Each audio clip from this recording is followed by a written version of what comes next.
আলহামদুলিল্লাহি রাব্বিল আলামিন ওয়াসসালাতু ওয়াসসালামু আলা সাইয়্যিদিল আমবিয়াই ওয়াল মুরসালিন আম্মা বা'দ ফাআউযু বিল্লাহি মিনাশ শাইতানির রাজীম বিসমিল্লাহির রহমানির রহিম আসসালাতু ওয়াসসালামু আলাইকা ইয়া রাসূলুল্লাহ আসসালাতু ওয়াসসালামু আলাইকা ইয়া হাবিবাল্লাহ আসসালাতু ওয়াসসালামু আলাইকা ইয়া নবিয়াল্লাহ ওয়া আলা আলিকা ওয়া আসহাবিকা ইয়া নূরাল্লাহ। মাদানী চ্যানেল বাংলার একটি নতুন অনুষ্ঠান, যার নাম হচ্ছে মৃত্যুশয্যায় বুজুর্গানে দ্বীনের উপদেশ। এই অনুষ্ঠানের পক্ষ থেকে আপনাদের সকলকে জানাই সাদর আমন্ত্রিত শুভেচ্ছা, অভিনন্দন। দর্শকবৃন্দ, আসুন আমরা এই অনুষ্ঠানে আমরা কি জানবো। অনুষ্ঠানের নাম দেখে আমরা বুঝতে পেরেছি বুজুর্গ যারা রয়েছেন, আল্লাহর নেককার বান্দা যারা আছেন, এটা সাহাবাই কেরাম হতে পারে, এটা আল্লাহর ওলি আছেন যারা, তারা হতে পারে। আল্লাহর নেককার বান্দাদের বিভিন্ন ফরমান এর উপরে আমরা আলোচনা করার চেষ্টা করব ইনশাআল্লাহুল কারীম। আর এর থেকে আমরা উপদেশ গ্রহণ করার চেষ্টা করব। দর্শকবৃন্দ, চলুন এই অনুষ্ঠানে শুরু করার পূর্বেই আমরা একটি দুরূদ শরীফের ফজিলত শ্রবণ করি। নবী করিম রউফুর রহিম সাল্লাল্লাহু তাআলা আলাইহি ওয়াসাল্লাম ইরশাদ করেছেন, ইয়া আইয়ুহান নাসু আনজাকুম ইয়াউমাল কিয়ামাতি মিন আহলিহা ওয়া মাওয়াতিনিহা আকসারুহুম আলাইয়া সালাতান ফি দারিদ দুনিয়া আও কামা ক্বালা রাসূলুল্লাহ সাল্লাল্লাহু আলাইহি ওয়াসাল্লাম। অর্থাৎ আল্লাহর রাসূল সাল্লাল্লাহু আলাইহি ওয়াসাল্লাম ইরশাদ করেন, হে লোকেরা, নিশ্চয় কিয়ামতের দিনের ভয়াবহতা এবং হিসাব নিকাশ থেকে তাড়াতাড়ি মুক্তিপ্রাপ্ত ব্যক্তি সেই হবে যে তোমাদের মধ্য থেকে আমার প্রতি দুনিয়ায় অধিক হারে দুরূদ শরীফ পাঠ করবে। সুবহানাল্লাহ। তো আসুন আমরা নিয়ত করি ইনশাআল্লাহুল কারীম, দুনিয়াতে আমরা যতদিন আছি অধিক হারে দুরূদ শরীফ পাঠ করার চেষ্টা করব।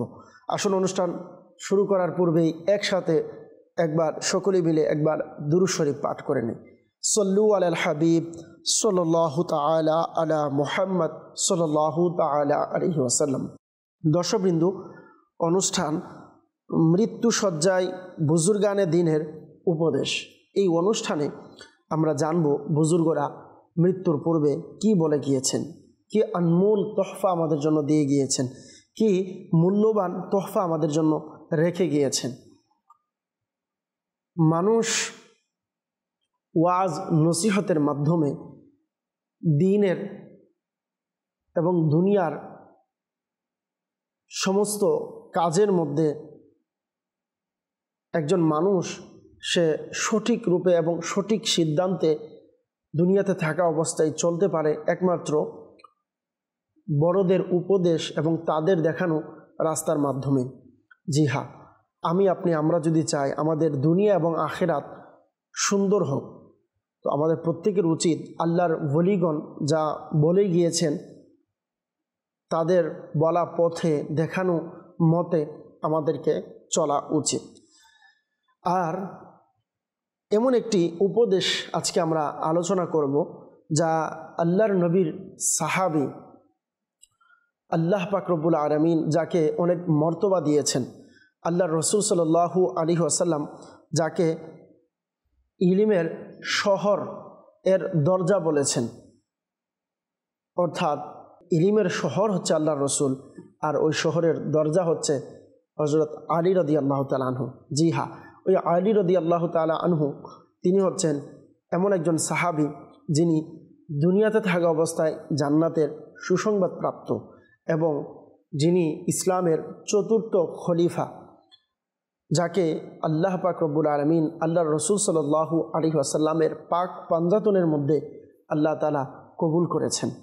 হযরত আলী রাদিয়াল্লাহু তাআলা আনহুর একটি কওল, একটি উপদেশ, তা হচ্ছে বছরান্তে যে ব্যক্তি কোনো দুঃখ বেদনার সম্মুখীন হয় না, তার উচিত ভেবে দেখা যে আল্লাহ পাক তার প্রতি অসন্তুষ্ট নয় তো। দর্শকবৃন্দ, আজকে আমরা এই ফরমানের উপর কিছু আলোচনা শ্রবণ করার চেষ্টা করব।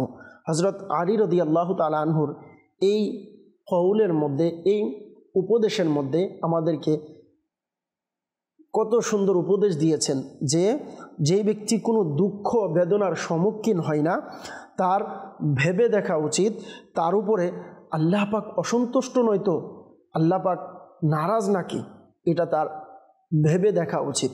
জি হ্যাঁ, আমরা জীবনে চলার পথে আমাদের অনেক পেরেশানি আসে, আমাদের অনেক দুঃখ কষ্ট আসে, যেটা আমরা প্রায় সময় আমাদেরকে নিজের উপর আযাব মনে করি। অনেক সময় আমরা মনে করি আল্লাহ আমার উপরে নারাজ আছে, কিন্তু না। আমরা যদি দেখি আলী রাদিয়াল্লাহু তাআলা আনহুর এই কওল আমাদেরকে শিক্ষা দেয় যে যদি বিপদ আপদ না আসে তখন আমার আল্লাহর কাছে দোয়া করা উচিত, আল্লাহ পাক আমার উপর নারাজ কিনা এটা চিন্তা করা উচিত। ঠিক সেইভাবে মুকাশাফাতুল কুলুব এর 15 নং পৃষ্ঠার মধ্যে হযরত সাইয়েদনা দাহ্হাক রাহমাতুল্লাহি তাআলা আলাইহি বলেন, যে ব্যক্তি প্রতি 40 রাতের মধ্যে একবারও কোনো বিপদ আপদ বা চিন্তা দুর্দশায় পতিত হয় না, তবে তার জন্য আল্লাহ তাআলার নিকট কোনো কল্যাণ নেই। আল্লাহু আকবার। প্রিয় মাদানী চ্যানেলের দর্শকবৃন্দ, দেখেন হযরত সাইয়েদনা দাহ্হাক রাহমাতুল্লাহি তাআলা আলাইহি এই কওল থেকে আমরা বুঝতে পারলাম 40 রাতের মধ্যে পেরেশানি না আসলে এটা আমাকে আপনাকে মনে করতে হবে কোনো কল্যাণ আমাদের উপরে নেই। আমরা প্রায় সময় পেরেশানিতে থাকি, প্রায় সময় আমরা চিন্তা করি যে আমার উপর আল্লাহ পাক নারাজ আছে কিনা, কেননা আমার উপরে অনেক পেরেশানি আসছে। কিন্তু পেরেশানি আসাটা বুজুর্গরা কিভাবে পছন্দ করতেন, এনারা নিজেকে কিভাবে পেরেশানির জন্য প্রস্তুত রাখতেন, বিপদ আপদের জন্য নিজেকে প্রস্তুত রাখতেন। কেনই প্রস্তুত রাখবেন না? কারণ আল্লাহ পাক রব্বুল আলামিন 2 নং পারায় সূরা বাকারার 214 নং আয়াতে মুবারাকায় ইরশাদ করেন, বিসমিল্লাহির রহমানির রহিম, আম হাসিবতুম আন তাদখুলুল জান্নাতা ওয়ালাম্মা ইয়াতিকুম মাসালুল লাযিনা খালাউ মিন ক্বাবলিকুম। অর্থাৎ তোমরা কি এই ধারণায় রয়েছে যে জান্নাতে চলে যাবে, আর এখনো তোমাদের উপর পূর্ববর্তীদের মতো অবস্থা আসেনি? তোমরা এই ধারণায় আছো যে তোমরা এমনি জান্নাতে চলে যাবে। অর্থাৎ আমার আপনার পেরেশানি আসবে। ফজিলত আমরা শুনব ইনশাআল্লাহ যে পেরেশানি আসলে ধৈর্য ধারণ করলে কি ফজিলত আছে। কিন্তু আমার আল্লাহ পাক রব্বুল আলামিন কি উপদেশ দিয়েছেন আমার আপনার জন্য? আমার আপনার জন্য উপদেশ হচ্ছে যে আসলে আমরা যেন এই ধারণায় না থাকি আমি জান্নাতে যাব, কিন্তু আমি দুনিয়াতে থাকা অবস্থায় আমার উপরে মুসিবত আসবে না। পূর্ববর্তী আল্লাহর আম্বিয়া কেরাম যারা আছে, আল্লাহর নেককার বান্দা যারা আছে, অনেক পেরেশানিতে ছিলেন, অনেক দিন যাবত না খাবারের ঠিক ছিল, না ঘুমানোর ঠিক ছিল, না মানুষ গোত্রের মানুষ এনাকে সম্মান করত, এমনও সময় গিয়েছে, এমনও পেরেশানি গিয়েছে। তো আল্লাহ পাক রব্বুল আলামিন আমাদের সকলকে যে কোনো অবস্থায় পেরেশানির মধ্যে ধৈর্য ধারণ করার তৌফিক দান করুক। সূরা বাকারার 216 নং আয়াতে আল্লাহ পাক রব্বুল আলামিন ইরশাদ করেছেন, বিসমিল্লাহির রহমানির রহিম, ওয়া আসা আন তাকরাহু শাইআন ওয়া হুয়া খায়রুল লাকুম। এবং সম্ভবত তোমাদের নিকট কোনো বিষয় অপছন্দ হবে অথচ তা তোমার পক্ষে কল্যাণময় হয়। ওয়া আসা আন তুহিব্বু শাইআন ওয়া হুয়া শাররুল লাকুম। এবং সম্ভবত কোনো বিষয় তোমার পছন্দনীয় হবে অথচ তা তোমাদের পক্ষে অকল্যাণকর হয়। আল্লাহু ইয়ালামু ওয়া আনতুম লা তা'লামুন। আর আল্লাহ জানেন এবং তোমরা জানো না।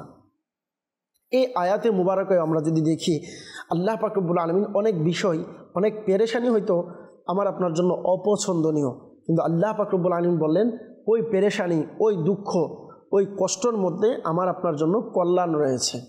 আবার অনেক বিষয় আমরা ভাবছি যে আমার উপরে পেরেশানি আসছে না, কষ্ট আসছে না, কিন্তু আমরা মনে করছি যে এটার মধ্যে আমাদের জন্য কল্যাণ রয়েছে, কিন্তু আল্লাহ বলেন এতে তোমাদের জন্য অকল্যাণ রয়েছে, সম্ভবত এটাও হতে পারে।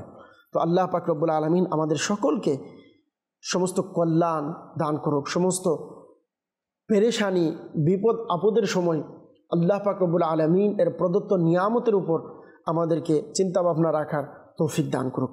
সল্লু আলাল হাবিব সাল্লাল্লাহু তাআলা আলা মুহাম্মদ সাল্লাল্লাহু তাআলা আলাইহি ওয়াসাল্লাম। প্রিয় মাদানী চ্যানেলের দর্শকবৃন্দ, আল্লাহ তাআলা মুমিন নরনারী যারা আছে তাদেরকে পরীক্ষার মধ্যে ফেলে এবং তাদের গুনাহসমূহ মিটিয়ে দেন এবং এর মাধ্যমে আল্লাহ পাক তাদের মর্যাদাকে বৃদ্ধি করেন। তাই যখনই কারো বিপদ আসবে, পেরেশানি আসবে, মুসিবত আসবে, তখন আল্লাহ পাক রব্বুল আলামিনের কুরআনুল কারীমের 20তম পারার সূরা আনকাবুত এর 2 নং আয়াতে মুবারকা স্মরণে রাখা উচিত, এটি চিন্তায় রাখা উচিত। আচ্ছা, এই আয়াতের মধ্যে কি রয়েছে আসুন আমরা শ্রবণ করি।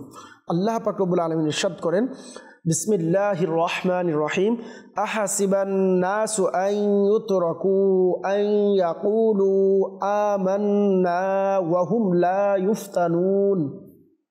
অর্থাৎ লোকেরা কি এই অহংকারের মধ্যে রয়েছে যে এতটুকু কথার উপর ছেড়ে দেওয়া হবে যে বলবে আমরা ঈমান এনেছি আর তাদের পরীক্ষা করা হবে না। আল্লাহু আকবার। তো আমাদের উচিত পরীক্ষা হবে না, আমাদের উপরে পেরেশানি আসবে না, এটা যেন আমরা মনে না করি। আল্লাহ পাক রব্বুল আলামিন আমাদের সকলকে বিপদ আপদ আসলে ধৈর্য ধারণ করা এবং আল্লাহর পক্ষ থেকে এটা পরীক্ষা, এটা মনে করার তৌফিক দান করুক।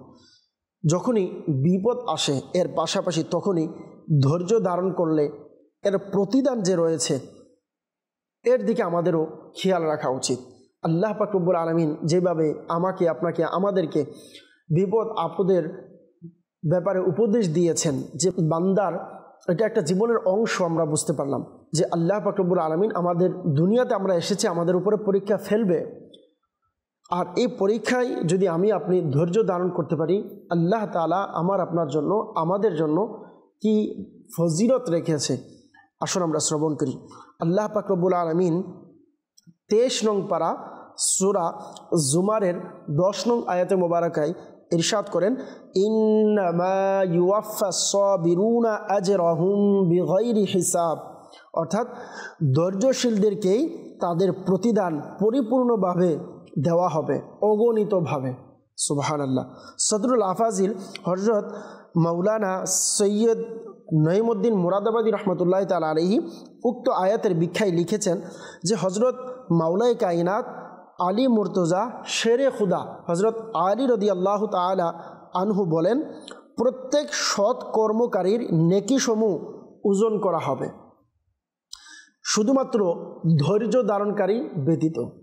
প্রত্যেক নেক আমল, নেককারদের তাদের আমলের ওজন করা হবে, নেকি সমূহের ওজন দেওয়া হবে, কিন্তু যারা ধৈর্য ধারণকারী আছে তাদের ব্যতীত।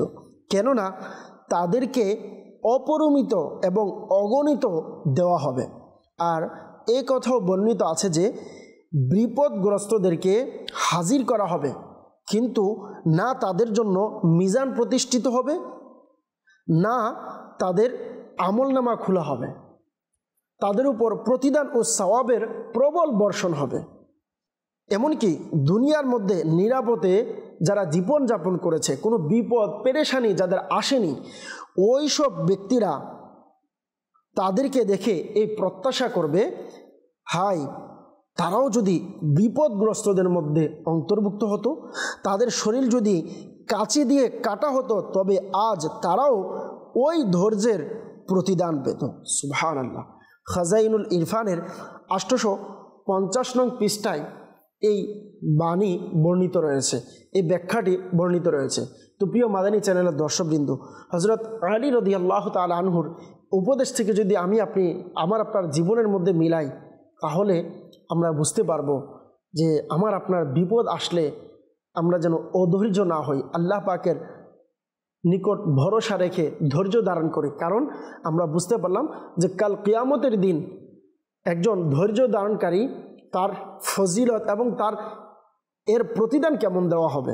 বরঞ্চ সকল যারা দুনিয়াতে নিরাপদে জীবনযাপন করেছে তাদেরকে কেমন আফসোস হবে কাল কিয়ামতের দিন, এই ব্যাপারে আমরা শুনতে পারলাম। আল্লাহ পাক রব্বুল আলামিন আমাদের সকলকে সঠিক বুঝ দান করুক, আমিন। প্রিয় মাদানী চ্যানেলের দর্শকবৃন্দ, তানবীহুল মুগতাররিন এর 166 নং পৃষ্ঠায় রয়েছে, কোন বুজুর্গ রহমতুল্লাহ তাআলা আলাইহি হযরত সাইয়েদনা হাসান বিন জাকওয়ান রহমতুল্লাহ তাআলা আলাইহিকে তার ইন্তেকালের 1 বছর পর স্বপ্নে দেখে তাকে জিজ্ঞেস করলেন কোন কবরগুলো বেশি আলোকিত। তিনি বললেন কুবুরু আহলিল মাসাইবি ফিদ দুনিয়া, অর্থাৎ যারা দুনিয়াতে বেশি বিপদগ্রস্ত ছিল। সুবহানাল্লাহ। প্রিয় ইসলামী ভাইরা, আপনারা দেখলেন যে গভীর কবর, অন্ধকার, যাকে দুনিয়ার কোনো বৈদ্যুতিক বাতি আলোকিত করতে পারবে না, যাকে দুনিয়ার কোনো লাইট আলোকিত করতে পারবে না, তার ব্যাপারে আল্লাহ পাকের দয়ায় হুজুর সাল্লাল্লাহু তাআলা আলাইহি ওয়াসাল্লামের নূরের সদকায় তার কবর নূর হবে, আলোকিত হবে। আর এটার একটা মাধ্যম আমরা এটাও বুঝতে পারলাম যে আলহামদুলিল্লাহ যারা দুনিয়াতে বেশি বিপদগ্রস্ত ছিল তাদের কবরগুলো নূর থাকবে, তাদের কবরগুলো আলোকিত থাকবে। সাল্লু আলাল হাবিব সাল্লাল্লাহু তাআলা আলা মুহাম্মদ সাল্লাল্লাহু তাআলা আলাইহি ওয়াসাল্লাম। প্রিয় মাদানী চ্যানেলের দর্শকবৃন্দ, হযরত বাইজিদ বুস্তামি রহমতুল্লাহি তাআলা আলাইহি এই ব্যাপারে খুবই সুন্দর উদাহরণ দিয়েছেন। আমার আপনার জীবনে কেন বিপদ আসে এই ব্যাপারে হযরত বাইজিদ বুস্তামি রহমতুল্লাহি তাআলা আলাইহি যখন রাস্তায় ছোট বাচ্চাকে দেখলেন সে কাদার মধ্যে শরীরের মধ্যে মাটি নিয়ে, বালি ইত্যাদি নিয়ে শরীরকে ময়লাযুক্ত করেছে, ওই মুহূর্তে ওই বাচ্চাকে মানুষ হেঁটে যাচ্ছে, কেউ কুলে নিচ্ছে না, কেউ তাওয়াক্কুল করছে না। কিন্তু কিছুক্ষণ পরেই দেখলেন ওই বাচ্চার মা আসলো, তাকে ওই কাদা ডেকে পরিষ্কার পরিচ্ছন্ন করে তাকে কুলে নিলেন এবং তাকে একটা থাপ্পড় দিলেন এবং তাকে বুকিয়ে জড়িয়ে ধরলেন। এই দৃশ্য দেখে হযরত বাইজিদ বুস্তামি রহমতুল্লাহ তাআলা আলাইহি, যার শানমর্ম হচ্ছে এমন, ইনি এমনটাই বলেছিলেন যে বান্দার ব্যাপারেও আল্লাহ পাক রব্বুল আলামিন এমনটাই করে। যখন কোনো বান্দা, আমরা নিজেকে গুনাহের সাগরে নিমজ্জিত করি, নিজেরা গুনাহের ময়লায় নিজেকে ময়লাযুক্ত করে ফেলি, তখন আল্লাহ পাক রব্বুল আলামিন আমার আপনার উপর বিপদ আপদ দিয়ে আল্লাহর রহমতের চাদরে ডেকে নেয়। কেন? যেভাবে একটা বাচ্চাকে তার মা তাকে মহাব্বত ভালোবাসা দিয়ে সে যেন ময়লাযুক্ত না হয় তাকে বুকে জড়িয়ে নেয়, ঠিক আমরা যখন গুনাহ করি, আল্লাহর নাফরমানি করি, আল্লাহর জমিনে আল্লাহর অসন্তুষ্টমূলক কাজ করি, ময়লাযুক্ত হয়ে যায় নিজেকে গুনাহ করতে করতে, তো ওই মুহূর্তে আল্লাহ পাক তার বান্দাকে মহাব্বত ভালোবাসার রহমতের চাদরে ঢেকে নেয় বিভিন্ন বিপদ আপদ মুসিবত দিয়ে। আল্লাহ তাআলা আমাদের সকলকে বিপদ আপদ মুসিবত থেকে শিক্ষা নেওয়ার এবং এর থেকে নিজেকে গুনাহ থেকে বিরত রাখার তৌফিক দান করুক। সাল্লু আলাল হাবিব সাল্লাল্লাহু তাআলা আলা মুহাম্মদ সাল্লাল্লাহু তাআলা আলাইহি ওয়াসাল্লাম।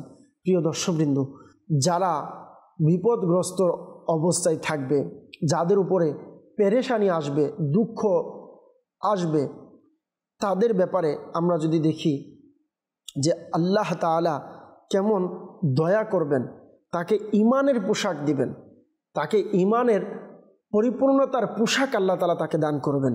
যেমন হযরত সাইয়েদনা দাউদ আলাইহিস সালাতু ওয়াস সালাম আল্লাহ তাআলার দরবারে আরজ করলেন যে হে আমার মালিক, তোমার সন্তুষ্টির জন্য যে ব্যক্তি বিপদ আপদ সময়ের উপর ধৈর্য ধারণ করবে, তখন ওই চিন্তাগ্রস্ত ব্যক্তির পুরস্কার কি রয়েছে? আল্লাহ তাআলা ইরশাদ করেন তার পুরস্কার এটাই যে আমি তাকে ঈমানের পোশাক পরিধান করাবো এবং সেটা তার কাছ থেকে কখনো খুলবো না। সুবহানাল্লাহ। ইয়াহইয়াউল উলুমের 4th খণ্ডের 90 নং পৃষ্ঠার মধ্যে এটি বর্ণিত রয়েছে। তো প্রিয় মাদানী চ্যানেলের দর্শকবৃন্দ, আল্লাহ পাক রব্বুল আলামিন যারা বিপদ আপদের সময় নিজেকে ধৈর্য ধারণ করবে তাকে ঈমানের পোশাক আল্লাহ তাআলা দান করবে। যারা বিপদের সময় নিজেকে ধৈর্য ধারণ করবে আল্লাহ পাক তার উপর সন্তুষ্ট হয়। বিপদ আপদের মাধ্যমে তার গুনাহকে আল্লাহ মাফ করে, বিপদ আপদের মাধ্যমে আল্লাহ পাক তার রহমতের চাদরে ঢেকে রাখে। বিপদ আপদের মাধ্যমে বান্দা মাওলার কুরবত হাসিল করে, নৈকট্যতা অর্জন করে। বিপদ আপদ আসলে বান্দা যখন ধৈর্য ধারণ করে আল্লাহ পাক তাকে ঈমানের পোশাক দান করেন। বিপদ আপদের কারণে বান্দা ধৈর্য ধারণ করলে আল্লাহ তাআলা তাকে কাল কিয়ামতের দিন জান্নাত দান করবে। সুবহানাল্লাহ। এমনকি বিপদ আপদে যারা ধৈর্য ধারণ করবে তাদেরকে কিয়ামতের দিন এমন এমন জাযা, এমন এমন প্রতিদান আল্লাহ তাআলা দান করবেন, সকলে আফসোস করবে আমরাও কেন দুনিয়াতে বিপদগ্রস্ততা ছিলাম না, আমরা কেন দুনিয়াতে পেরেশানগ্রস্ত ছিলাম না। আজকে আমরা যারা ডিপ্রেশনে আছি, বিভিন্ন পেরেশানিতে আছি, যে হয়তো আল্লাহ তাআলা আমার দিকে তাকাচ্ছেন না, মাআযাল্লাহ অনেক সময় বিপদ আপদে পড়ে নিজেকে কুফরি বাক্য পর্যন্ত বলতে দ্বিধাবোধ করি না। অনেক সময় বলে ফেলি আমি নামাজ পড়ি, আমি রোজা রাখি, আমি এত কিছু করি, এরপরও আমার আল্লাহ আমাকে দিচ্ছে না, আমাকে পেরেশানিতে রাখছে, আমাকে অসুস্থতার মধ্যে রাখছে। অপরদিকে অপর ব্যক্তি সে নামাজ পড়ছে না, হালাল খাচ্ছে না, হারাম ভক্ষণ করছে, হারাম ব্যবসা করছে, খারাপ কাজ করছে, কিন্তু তার টাকা পয়সা ধন দৌলত কোনো কিছুর অভাব নেই। মনে রাখবেন আলা হযরত রহমতুল্লাহ তাআলা আলাইহি খুবই সুন্দর করে এই ব্যাপারে উল্লেখ করেন যে আলা হযরত রহমতুল্লাহ তাআলা আলাইহি বলেন যে যদি আল্লাহ পাকের নিকট এই দুনিয়াটা মাছির দানা পরিমাণও মূল্য হতো তাহলে আল্লাহ তাআলা কোনো অমুসলিমকে কখনো রিজিক প্রদান করতো না। তো এই দুনিয়া আল্লাহ পাকের নিকট এটার কোনো মূল্য নেই। তো এই জন্য আমার আপনার এই বিষয়টা খেয়াল রাখা উচিত যে আল্লাহ তাআলা আমাকে 5 ওয়াক্ত নামাজ পড়ার সৌভাগ্য দিচ্ছে, আলহামদুলিল্লাহ। আমার পেরেশানি আসছে, এই পেরেশানি আল্লাহ তাআলার আম্বিয়া কেরামদের উপরে এসেছিলেন। যেমনিভাবে আল্লাহ পাক রব্বুল আলামিন বান্দার পেরেশানিতে যখন ধৈর্য ধারণ করবে আল্লাহ পাক রব্বুল আলামিন তাকে কেমন প্রতিদান দেয় আমরা বুঝতে পারলাম। আল্লাহ তাআলা আমাদের সকলকে সমস্ত ধরনের বিপদ আপদে আল্লাহ তাআলা ধৈর্য ধারণ করার তৌফিক দান করুক। সল্লু আলাল হাবিব সাল্লাল্লাহু তাআলা আলা মুহাম্মদ সাল্লাল্লাহু তাআলা আলাইহি ওয়াসাল্লাম, সালাত ওয়া সালামান আলাইকা ইয়া রাসূলুল্লাহ। প্রিয় ইসলামী ভাইরা, যারা বিপদ আপদে নিজের বিপদ গোপন রাখবে তার জন্য কি ফজিলত রয়েছে, আসুন আমরা শ্রবণ করি। হযরত সাইয়েদনা ইবনে আব্বাস রাদিয়াল্লাহু তাআলা আনহুমা বলেন, নবী করিম রউফুর রহিম রসুল আমিন সাল্লাল্লাহু আলাইহি সাল্লাম ইরশাদ করেন, যার সম্পদ বা প্রাণের উপরে বিপদ আসলো অতঃপর সে এই বিপদকে গোপন রাখলো এবং মানুষের কাছে সেটা অভিযোগ করলো না, তবে আল্লাহ তাআলার উপর অর্থাৎ তার বদান্যতার দায়িত্ব হলো তাকে ক্ষমা করে দিবেন। সুবহানাল্লাহ। মুআজামুল আসওয়াতের প্রথম খণ্ডের 214 নং পৃষ্ঠায় হাদিস নং 737 নং হাদিসে মুবারকায় আল্লাহ পাক রব্বুল আলামিন যারা বিপদ আপদ এর সময় তার মুসিবতকে গোপন রাখবে কি প্রতিদান দিবে আমরা হাদিসে মুবারকা থেকে জানতে পারলাম। তো প্রিয় ইসলামী ভাইয়েরা,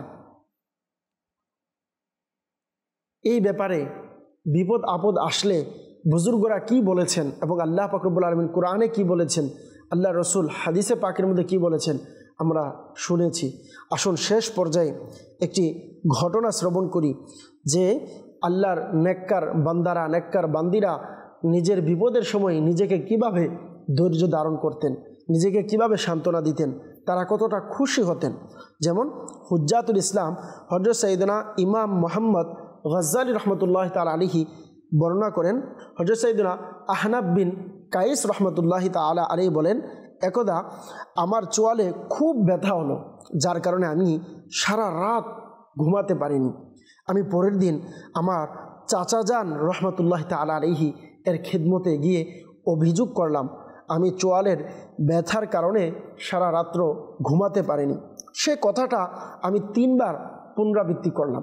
যখন আমি 3 বার আমার চাচাকে এই কথাটা বললাম যে আমার ব্যথার কারণে আমি রাত্রে ঘুমাতে পারিনি, এতে তিনি বললেন, তুমি মাত্র একটি রাতের পাওয়া ব্যথার এত বেশি অভিযোগ করলে, অথচ আমার চোখ নষ্ট হয়েছে, 30 বছর হয়ে গেছে, যদিও প্রত্যক্ষদর্শীরা জানে, কিন্তু আমি নিজের মুখে কখনো কারো নিকট এটির ব্যাপারে অভিযোগ করিনি।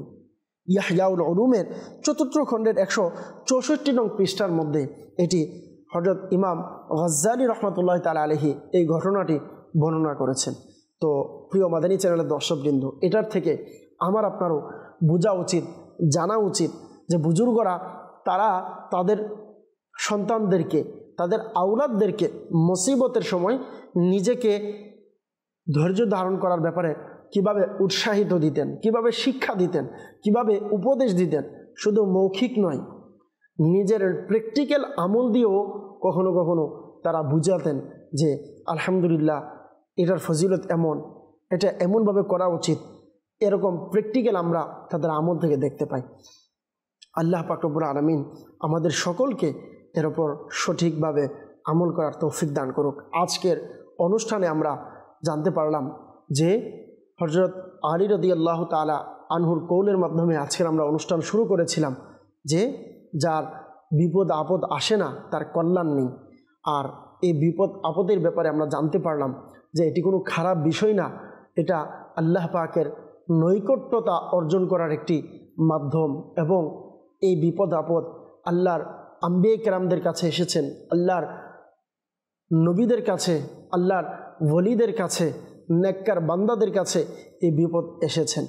আর ইনারা নিজেদেরকে বিপদ আপদের জন্য, মুসিবতের জন্য কিভাবে প্রস্তুত রাখতেন এবং তাদের আওলাদদেরকে কিভাবে সান্ত্বনা দিতেন, কিভাবে শিক্ষা দিতেন, আমরা আজকের এই অনুষ্ঠানে তা জানতে পারলাম। আল্লাহ পাক রব্বুল আলামিন আমাদের সকলকে বিপদ আপদের সময় ধৈর্য ধারণ করার এবং আজকের যে ফজিলতগুলো শুনেছি এগুলো সামনে রেখে আমাদেরকে চলার তৌফিক দান করুক। আজকের অনুষ্ঠান আমরা আজকের মতো এখানে বিদায় নিব ইনশাআল্লাহুল কারীম। আগামী পর্বে আরও একটি বুজুর্গানে দিনের উপদেশ নিয়ে আপনাদের নিকট উপস্থিত হব। আজকের মতো এখান থেকে বিদায় নিব। সকলেই ভালো থাকুন, সুস্থ থাকুন, মাদানী চ্যানেল দেখতে থাকুন। সল্লু আলাল হাবিব সাল্লাল্লাহু তাআলা আলা মুহাম্মদ সাল্লাল্লাহু তাআলা আলাইহি ওয়াসাল্লাম।